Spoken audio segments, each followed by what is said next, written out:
Hi friends, ఇప్పుడు నేను రాగులతో లడ్డు చేయబోతున్నాను. అంతకంటే ముందు మీకు రాగుల వల్ల ఏం యూజెస్ ఉంటాయి అనేది చెప్పాలనుకుంటున్నాను. రాగులు ఎముకల వ్యాధిని సంబంధించిన ప్రమాదాలను తగ్గిస్తాయి, ఎముకల్ని గట్టిపడిస్తాయి. రాగుల్లో కాల్షియం పుష్కలంగా ఉంది. 100 ml రాగుల్లో 344 మిల్లీగ్రాముల కాల్షియం ఉంటుంది. వీటిని మనం రోజు ఆహారంలో చేర్చితే చాలా మంచిది, ఎందుకంటే అన్ని రకాల విటమిన్స్ ఉన్నాయి. ఏం విటమిన్స్ ఉన్నాయి అంటే కాల్షియము, ఐరన్, ప్రోటీన్, ఫైబర్ మరియు మినరల్స్, అయోడిన్ పుష్కలంగా ఉంటాయి.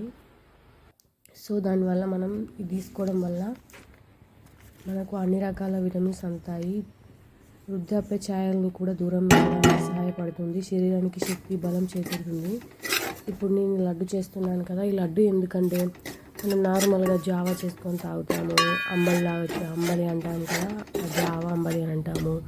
ఇంకా మనం రాగి సంగటి చేసుకొని తింటాము. కానీ చిన్నపిల్లలు తినరు కదా, తినలేరు చాలామంది పిల్లలు. వాళ్ళ కోసం లడ్డులాగా ప్రిపేర్ చేసుకొని రాగి పిండి, బాదము, జీడిపప్పు, పల్లీలు ఇష్టం లేనిలో స్కిప్ చేయొచ్చు. బెల్లం పానకం అవసరం లేదు, జస్ట్ బెల్లాన్ని గ్యాస్ మీద పెట్టి కరిగించాలి. కరిగించిన పానకంలో మనం మిక్సీ పట్టుకున్న రాగి పిండిని, మళ్ళీ మనం మిక్సీ పట్టుకున్న బాదం, జీడిపప్పు, పల్లీలు కానీ వాటిని మిక్సీ పట్టేసుకుంటాం. ఆల్రెడీ ముందుగా వేంపుకొని వాటిని ఆ బెల్ల పానకంలో వేసేసి మంచిగా చక్కగా కలుపుకోవాలి. మంచిగా నీట్గా కలుపుకున్నాక మనకి ఎంత సైజు లడ్డు కావాలో అంత సైజులో లడ్డూలు చుట్టేసుకోవడమే.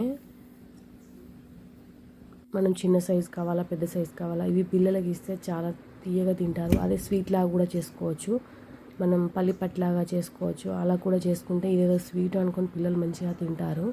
సో మీరు అలా కూడా ట్రై చేయండి. నచ్చితే సబ్స్క్రైబ్